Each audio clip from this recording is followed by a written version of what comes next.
श्री मैत्रेय जी बोले, हे ब्राह्मण, आप मुझसे देव, दानव, गंधर्व, सर्प और राक्षसों की उत्पत्ति विस्तार पूर्वक कहिए।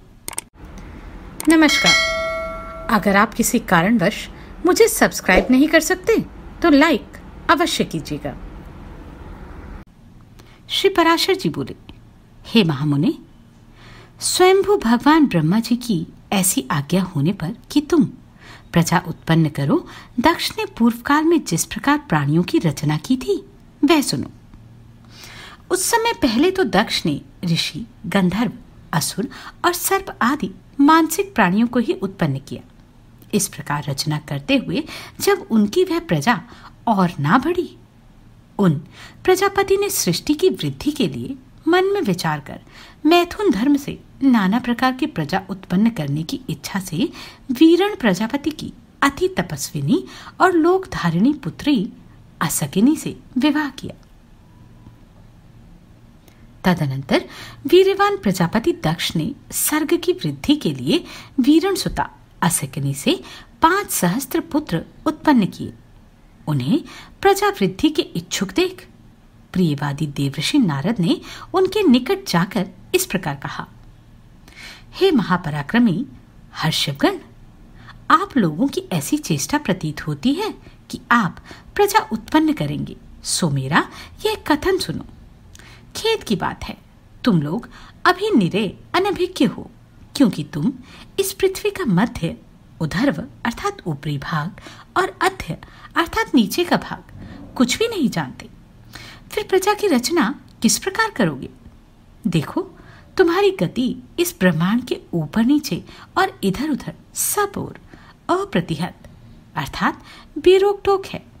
अतः हे अज्ञानियों, तुम सब मिलकर इस पृथ्वी का अंत क्यों नहीं देखते?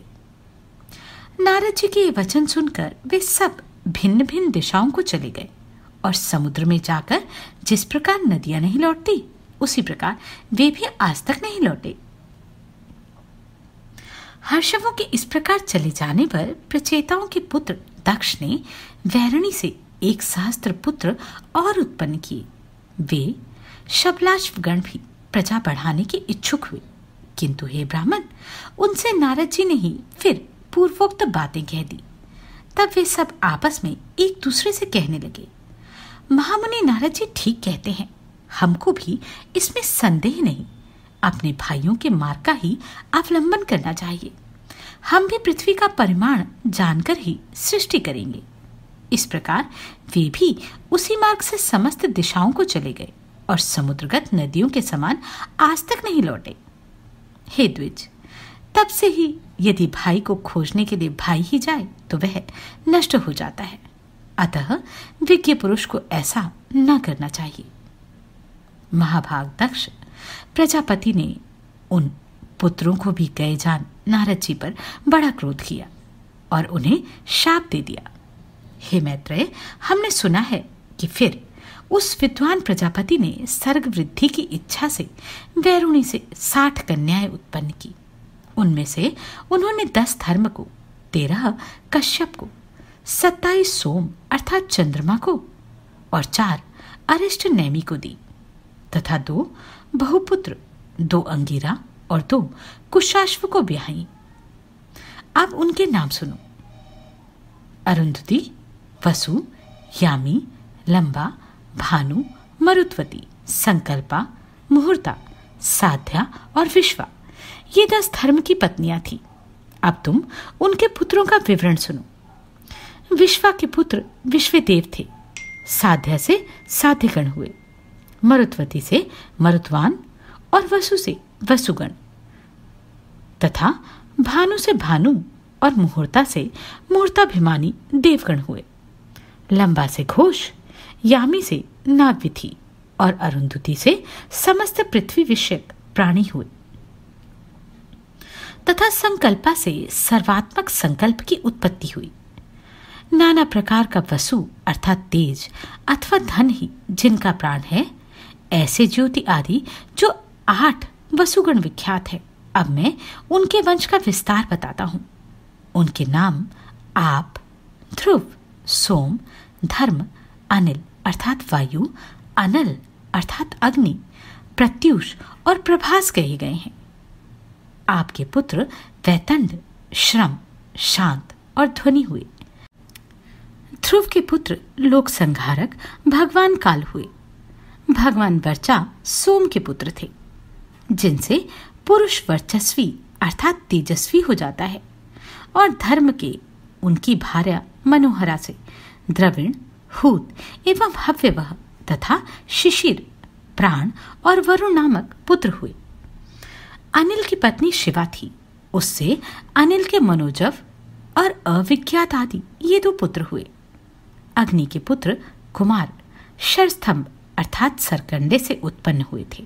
वे कृतिकाओं के पुत्र होने से कार्तिकेय कहलाए।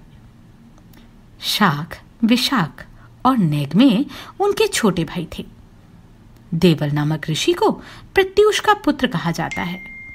इन देवल के भी 2 क्षमाशील और मनीषी पितृ हुए। बृहस्पति जी की बहन वरस्त्री, जो ब्रह्मचारिणी और सिद्ध योगिनी थी तथा अनासक्त भाव से समस्त भूमंडल में विचरती थी, 8वें वसु प्रभास की भार्या हुई।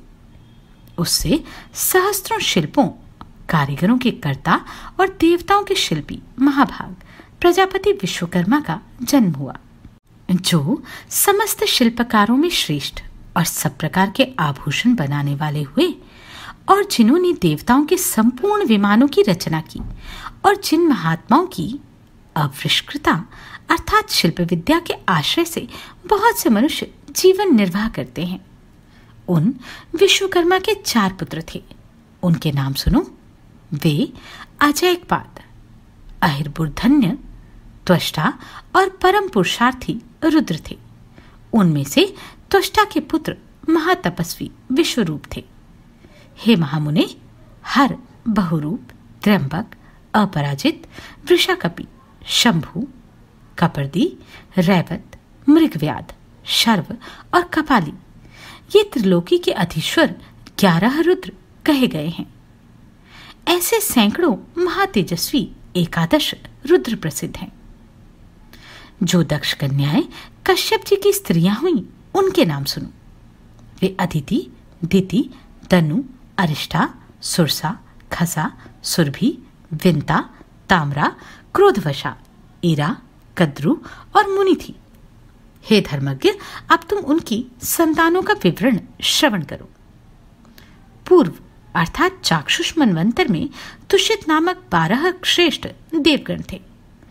ये यशस्वी सुरश्रेष्ठ चाक्षुष मनवंतर के पश्चात वैवस्वत मनवंतर के उपस्थित होने पर एक दूसरे के पास जाकर मिले और परस्पर कहने लगे, हे देवगण, आओ हम लोग शीघ्र ही अदिति के गर्भ में प्रवेश कर इस वैवस्वत मनवंतर में जन्म ले, इसी में हमारा हित है।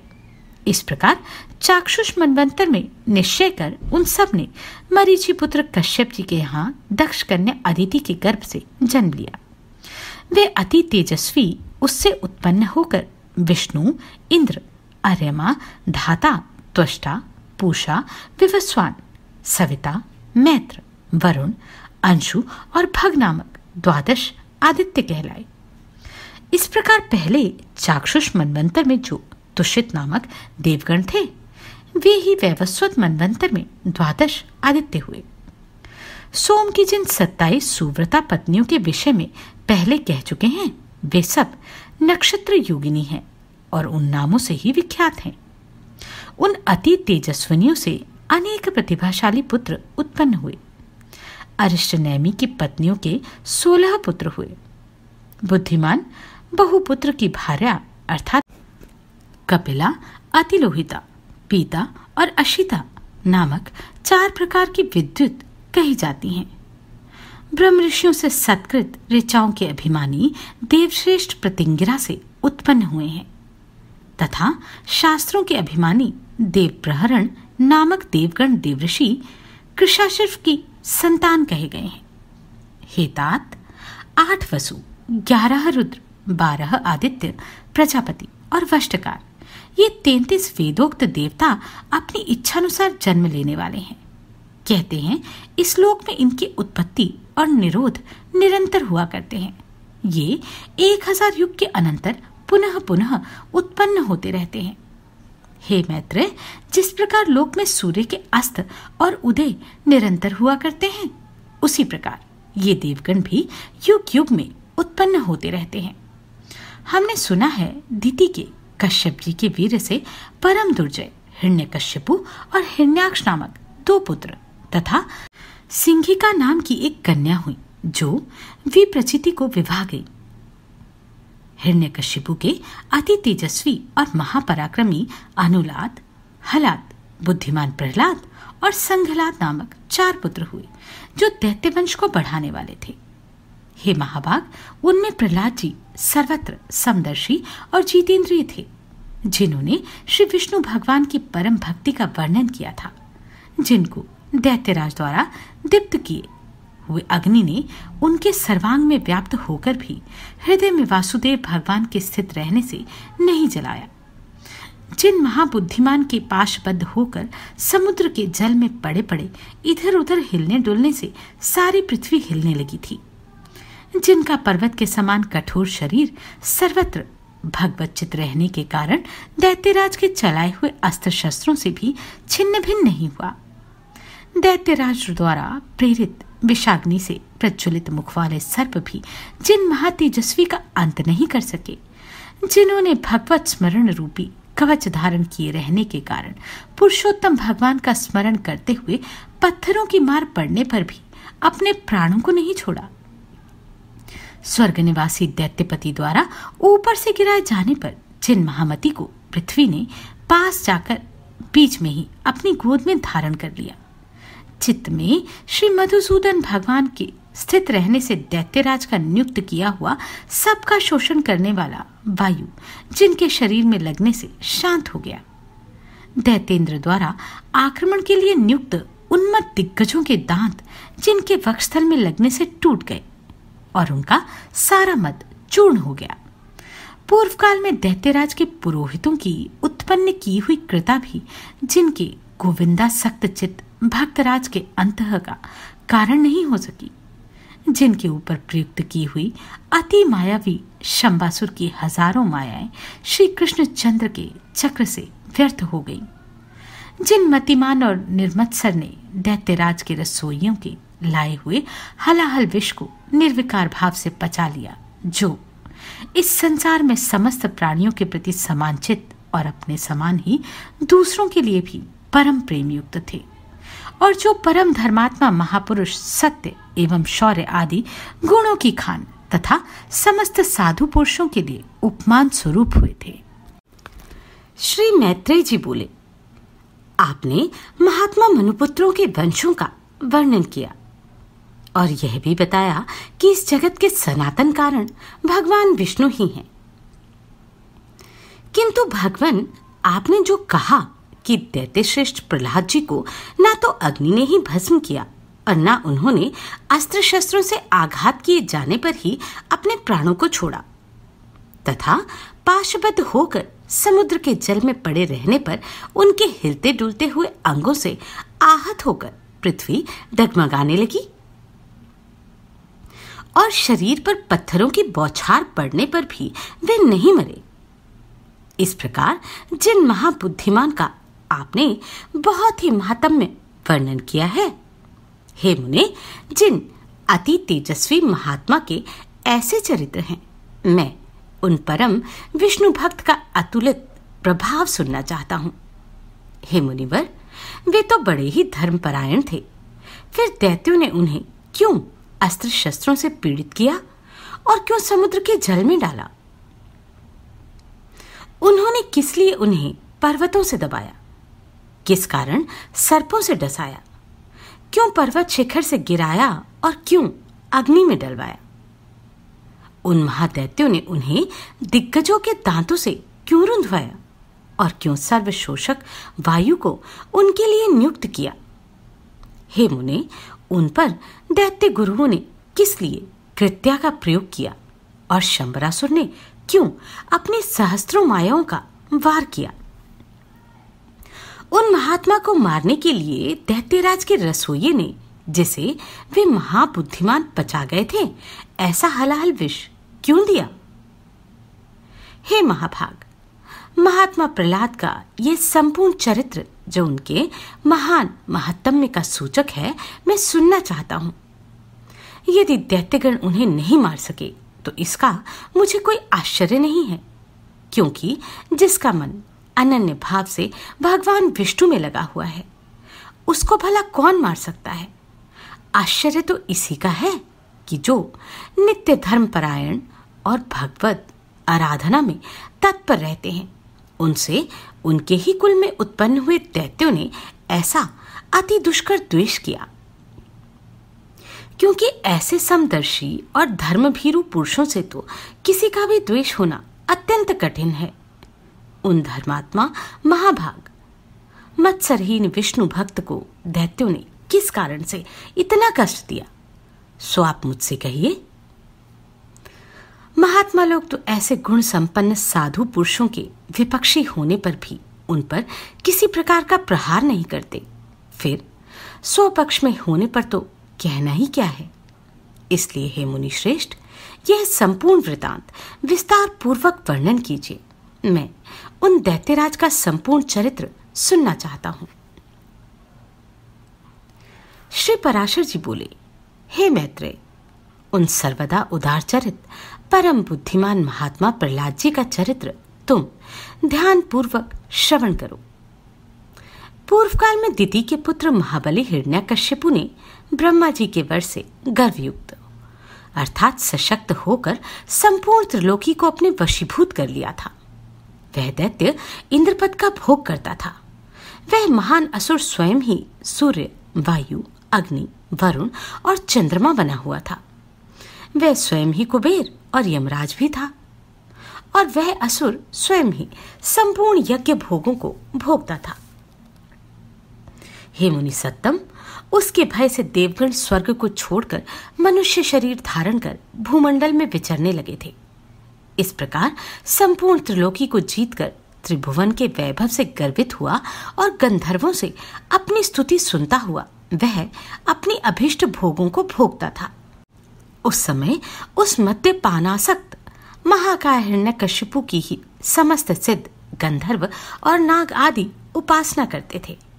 उस दैत्यराज के सामने कोई सिद्धगण तो बाजे बजाकर उसका यशोगान करते और कोई अति प्रसन्न होकर जय जयकार करते, तथा वह असुरराज वहां स्फटिक एवं अभ्रशिला के बने हुए मनोहर महल में, जहां अप्सराओं का उत्तम नृत्य हुआ करता था, प्रसन्नता के साथ मद्यपान करता रहता था।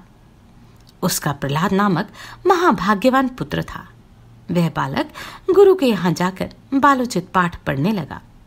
एक दिन वह धर्मात्मा बालक गुरुजी के साथ अपने पिता दैत्यराज के पास गया, जो उस समय मद्यपान में लगा हुआ था।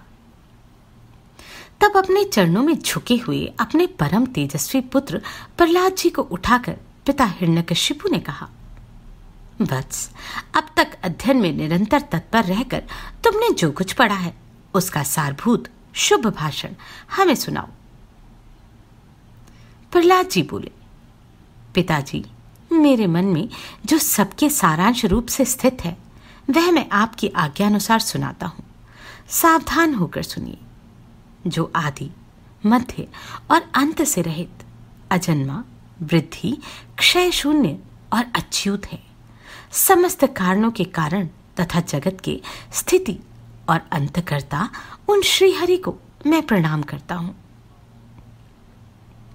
श्री पराशर जी बोले, यह सुनकर दैत्यराज हिरण्यकश्यपु ने क्रोध से नेत्र लाल कर प्रहलाद के गुरु की ओर देखकर कांपते हुए ओंठों से कहा,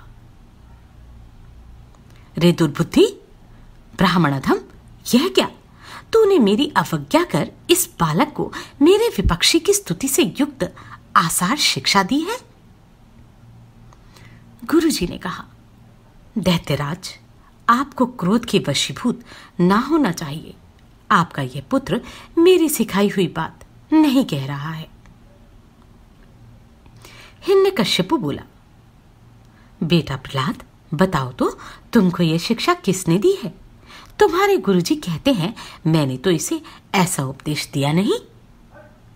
प्रहलाद जी बोले, पिताजी, हृदय में स्थित भगवान विष्णु ही तो संपूर्ण जगत के उपदेशक हैं। उन परमात्मा को छोड़कर और कौन किसी को कुछ सिखा सकता है? हिरण्यकश्यपु बोले, अरे मूर्ख, जिस विष्णु का तू मुझ जगदीश्वर के सामने धृष्टता पूर्वक निशंक होकर बारंबार वर्णन करता है, वह कौन है? प्रहलाद जी बोले, योगियों के ध्यान करने योग्य जिसका परमपद वाणी का विषय नहीं हो सकता तथा जिससे विश्व प्रकट हुआ है और जो स्वयं विश्व रूप है, वह परमेश्वर ही विष्णु है। हिरण्यकश्यपु बोला, अरे मूढ़, मेरे रहते हुए और कौन परमेश्वर कहां जा सकता है? फिर भी तू मौत के मुख में जाने की इच्छा से बारंबार ऐसा क्यों बोल रहा है? प्रहलाद जी बोले, हे तात, वह ब्रह्मभूत विष्णु तो केवल मेरा ही नहीं बल्कि संपूर्ण प्रजा और आपका भी कर्ता, नियंता और परमेश्वर है। आप प्रसन्न होइए, व्यर्थ क्रोध क्यों करते हैं? हिरण्यकश्यपु बोला, अरे कौन पापी इस दुर्बुद्धि बालक के हृदय में घुस बैठा है जिससे अविश्चित होकर ये ऐसे अमंगल वचन बोलता है? प्रहलाद जी बोले, पिताजी, वे विष्णु भगवान तो मेरे ही हृदय में नहीं बल्कि संपूर्ण लोकों में स्थित है। वे सर्वगामी तो मुझको, आप सबको और समस्त प्राणियों को अपनी अपनी चेष्टाओं में प्रवृत्त करते हैं। इस पापी को यहां से निकालो और गुरु के यहां ले जाकर इसका भली प्रकार शासन करो। इस दुर्मति को ना जाने किसने मेरे विपक्षी की प्रशंसा में नियुक्त कर दिया है। श्री पराशर जी बोले, उसके ऐसा कहने पर दैत्यगण उस बालक को फिर गुरुजी के यहां ले गए और वे वहां गुरुजी की रात दिन भली प्रकार सेवा शुश्रूषा करते हुए विद्या अध्ययन करने लगा। बहुत काल व्यतीत हो जाने पर दैत्यराज ने प्रहलाद जी को फिर बुलाया और कहा, बेटा, आज कोई गाथा सुनाओ। प्रहलाद जी बोले, जिनसे प्रधान पुरुष और यह है चराचर जगत उत्पन्न हुआ है, वे सकल प्रपंच के कारण श्री विष्णु भगवान हम पर प्रसन्न हो। हिरण्यकश्यपु बोला, अरे यह बड़ा दुरात्मा है, इसको मार डालो। अब इसके जीने से कोई लाभ नहीं है, क्योंकि स्वपक्ष की हानि करने वाला होने से यह तो अपने कुल के लिए अंगार रूप हो गया। उसकी ऐसी आज्ञा होने पर सैकड़ों हजारों दैत्यगण बड़े बड़े अस्त्र शस्त्र लेकर उन्हें मारने के लिए तैयार हुए। प्रहलाद जी बोले, अरे दैत्यों, भगवान विष्णु तो शस्त्रों में, तुम लोगों में और मुझ में सर्वत्र ही स्थित है।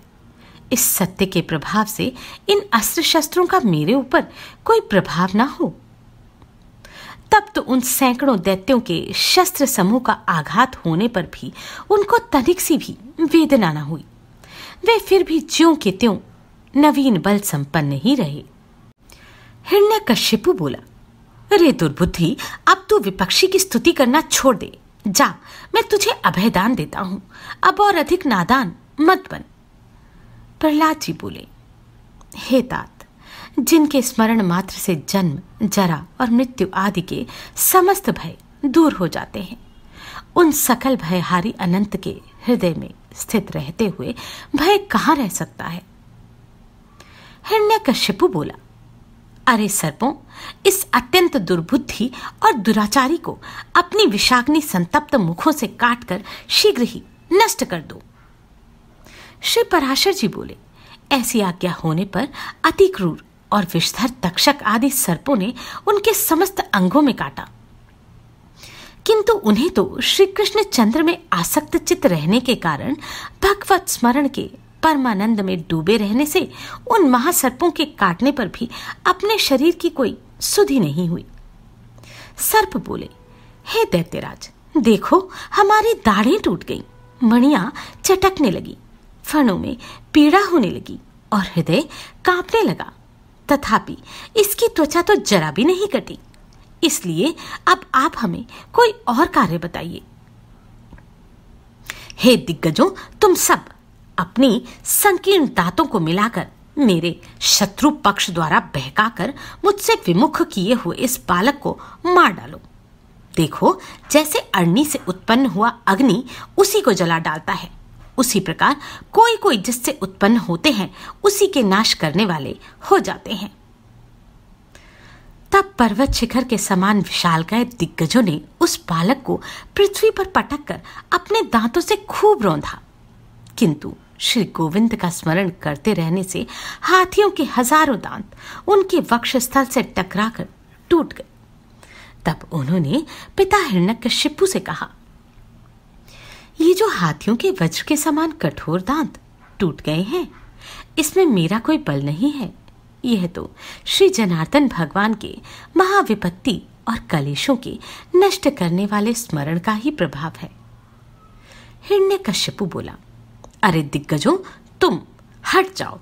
दैत्यगण, तुम अग्नि जलाओ, और हे वायु, तुम अग्नि को प्रज्वलित करो, जिससे इस पापी को जला डाला जाए। श्री पराशर जी बोले, तब अपने स्वामी की आज्ञा से दानवगण काष्ठ के एक ढेर में स्थित उस असुर राजकुमार को अग्नि प्रज्वलित करके जलाने लगे। प्रहलाद जी बोले, हे तात, पवन से प्रेरित हुआ भी यह अग्नि मुझे नहीं जलाता। मुझको तो सभी दिशाएं ऐसी शीतल प्रतीत होती हैं मानो मेरे चारों ओर कमल बिछे हुए हो।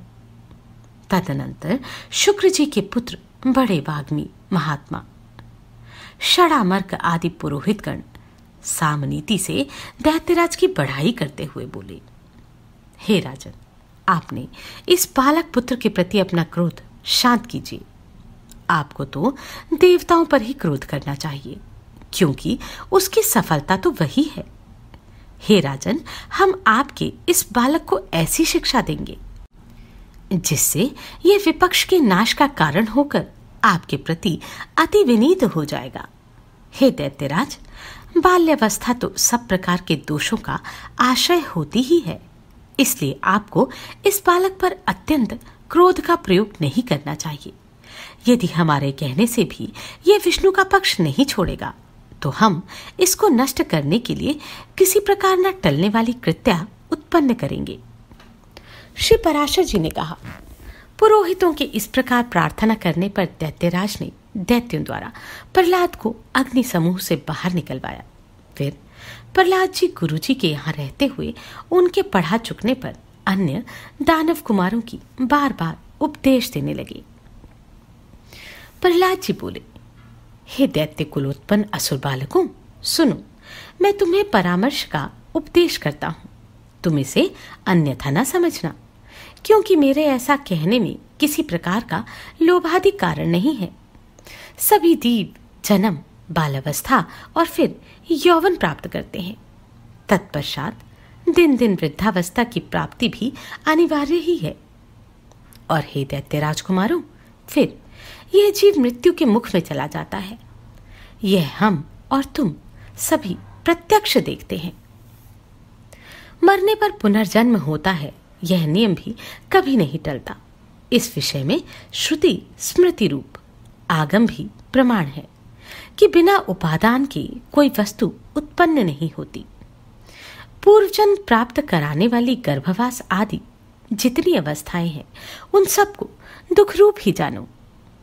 मनुष्य मूर्खतावश क्षुधा, तृष्णा और शीतादि की शांति को सुख मानते हैं, परंतु वास्तव में तो वे दुख मात्र ही है। जिनका शरीर वातादि दोष से अत्यंत शिथिल हो जाता है, उन्हें जिस प्रकार व्यायाम सुखप्रद प्रतीत होता है, उसी प्रकार जिनकी दृष्टि भ्रांति ज्ञान से ढकी हुई है, उन्हें दुख ही सुखरूप जान पड़ता है। अहो, कहाँ तो कफ आदि महाघृणित पदार्थों का समूह रूप शरीर, कहाँ कांति, शोभा, सौंदर्य एवं रमणीयता आदि दिव्य गुण। तथापि मनुष्य इस घृणित शरीर में कांति आदि का आरोप कर सुख मानने लगता है। यदि किसी मूढ़ पुरुष की मांस, रुधिर, पीप, विष्ठा, मूत्र, स्नायु, मज्जा और अस्थियों के समूह रूप इस शरीर में प्रीति हो सकती है, तो उसे नर्क भी प्रिय लग सकता है। अग्नि, जल और भात क्रमशः शीत, तृषा और क्षुधा के कारण ही सुखकारी होते हैं, और इनके प्रति योगी जल आदि भी अपने से भिन्न अग्नि आदि के कारण ही सुख के हेतु होते हैं। हे दैत्य कुमारों, विषयों का जितना जितना संग्रह किया जाता है, उतना उतना ही वे मनुष्य के चित्त में दुख बढ़ाते हैं। जीव अपने मन को प्रिय लगने वाले जितने ही संबंधों को बढ़ाता जाता है, उतने ही उसके हृदय में शोक रूपी शल्य कांटे स्थिर होते जाते हैं। घर में जो कुछ धन धान्य आदि होते हैं, मनुष्य के जहां तहां परदेश में रहने पर भी वे पदार्थ उसके चित्त में बने रहते हैं, और उनके नाश और दाह आदि की सामग्री भी उसी में उपस्थित रहती है। अर्थात घर में स्थित पदार्थों के सुरक्षित रहने पर भी मन स्थिति पदार्थों के नाश आदि की भावना से पदार्थ नाश का दुख प्राप्त हो जाता है। पुनर्जन्म में होने की युक्ति, क्योंकि जब तक पूर्व जन्म के लिए कुछ शुभाशुभ कर्म रूप कारण का होना न माना जाए, तब तक वर्तमान जन्म भी सिद्ध नहीं हो सकता। इसी प्रकार जब इस जन्म में शुभाशुभ का आरंभ होता है, तो इसका कार्य रूप पुनर्जन्म भी अवश्य होगा। इस प्रकार जीते जी यहाँ महान दुख होता ही है। मरने पर भी यम यातनाओं का और गर्भ प्रवेश का उग्र कष्ट भोगना पड़ता है। यदि तुम्हें गर्भवास में लेश मात्र भी सुख का अनुमान होता हो तो कहो, सारा संसार इसी प्रकार अत्यंत दुखमय है। इसलिए दुखों के परम आश्रय इस संसार समुद्र में एकमात्र विष्णु भगवान ही आप लोगों की परम गति है। यह मैं सर्वथा सत्य कहता हूं। ऐसा मत समझो कि हम तो अभी बालक हैं, क्योंकि जरा, यौवन और जन्म आदि अवस्थाएं तो देह के ही धर्म है। शरीर का अधिष्ठाता आत्मा तो नित्य है, उसमें यह कोई धर्म नहीं है। जो मनुष्य ऐसी दुराशाओं से विक्षिप्त चित रहता है कि मैं अभी बालक हूं, इसलिए इच्छानुसार खेल कूद लूं, युवावस्था प्राप्त होने पर कल्याण साधन का यत्न करूंगा, फिर युवा होने पर कहता है कि अभी तो मैं युवा हूं, बुढ़ापे में आत्म कल्याण कर लूंगा, और वृद्ध होने पर सोचता है अब मैं बूढ़ा हो गया, अब तो मेरी इंद्रियां अपने कर्मों में प्रवृत्ति नहीं होती, शरीर के शिथिल हो जाने पर अब मैं क्या कर सकता हूं, सामर्थ्य रहते तो मैंने कुछ किया ही नहीं।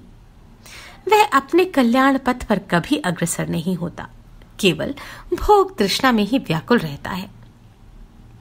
मूर्ख लोग अपनी बाल्यावस्था में खेल कूद में लगे रहते हैं, युवावस्था में विषयों में फंसे रहते हैं, और बुढ़ापा आने पर उसे असमर्थता के कारण व्यर्थ ही काटते हैं। इसलिए विवेकी पुरुष को चाहिए कि देह की बाल्य, यौवन और वृद्ध आदि अवस्थाओं की अपेक्षा न करके बाल्यावस्था में ही अपने कल्याण का यत्न करे। मैंने तुम लोगों से जो कुछ कहा है, उसे यदि तुम मिथ्या नहीं समझते, तो मेरी प्रसन्नता के लिए ही बंधन को छुटाने वाले श्री विष्णु भगवान का स्मरण करो। उनका स्मरण करने में परिश्रम भी क्या है, और स्मरण मात्र से ही वे अति शुभ फल देते हैं, तथा रात दिन उन्हीं का स्मरण करने वालों का पाप भी नष्ट हो जाता है। उन सर्वभूतस्थ प्रभु में तुम्हारी बुद्धि अहर्निश लगी रहे, और उनमें निरंतर तुम्हारा प्रेम बढ़े। इस प्रकार तुम्हारे समस्त कलेश दूर हो जाएंगे। जबकि यह सभी संसार तापत्रय से दग्ध हो रहा है, तो इन बेचारे शोचनीय जीवों से कौन बुद्धिमान द्वेष करेगा? यदि ऐसा दिखाई दे कि और जीव तो आनंद में है, मैं ही परम शक्तिहीन हूं, तब भी प्रसन्न ही होना चाहिए, क्योंकि द्वेष का फल तो दुख रूप ही है। यदि कोई प्राणी वैर भाव से द्वेष भी करे, तो विचारवानों के लिए तो वे अहो, ये महामोह से व्याप्त है, इस प्रकार अत्यंत शोचनीय ही है। हे दैत्यगण, ये मैंने भिन्न भिन्न दृष्टि वालों के विकल्प अर्थात भिन्न भिन्न उपाय कहे। अब उनका समन्वय पूर्वक संक्षिप्त विचार सुनो। यह संपूर्ण जगत सर्वभूतमय भगवान विष्णु का विस्तार है, अतः विचक्षण पुरुषों को इसे आत्मा के समान अभेद रूप से देखना चाहिए।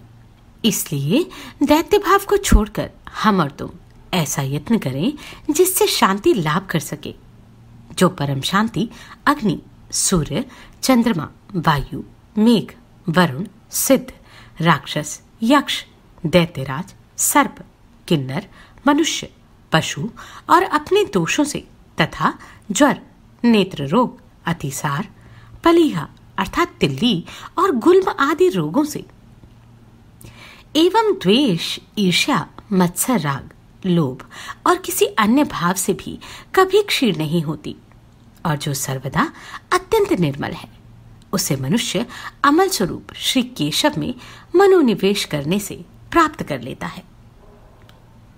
हे दैत्यों, मैं आग्रह पूर्वक कहता हूं, तुम इस असार संसार के विषयों में कभी संतुष्ट मत होना। तुम सर्वत्र समदृष्टि करो, क्योंकि समता ही श्री अच्युत की वास्तविक आराधना है।